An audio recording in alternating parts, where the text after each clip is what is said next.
আরে বাবা, আজকে তো কাজ করতে করতে জানটাই বের হয়ে গেল। এই যে, তুমি এমন চুপ করে বসে আছো কেন? আমার সাথে কথা বলো না। আবার কি হইল? তুমি আমাকে ভালোবাসো না।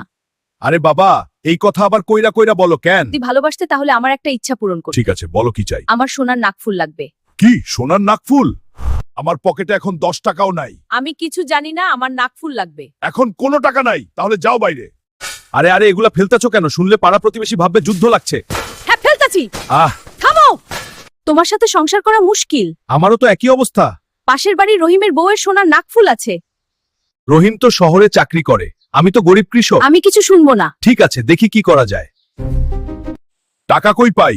যেভাবেই হোক টাকা জোগাড় করা লাগবো, তা না হলে বউয়ের জ্বালায় ঘরে থাকা যাইবো না। কি রে হাল্ক, এত চিন্তা করছিস কেন? আর বলিস না, আমার বউ সোনার নাকফুল চাইছে। তাহলে তুই বাজারে মাছ বিক্রি কর।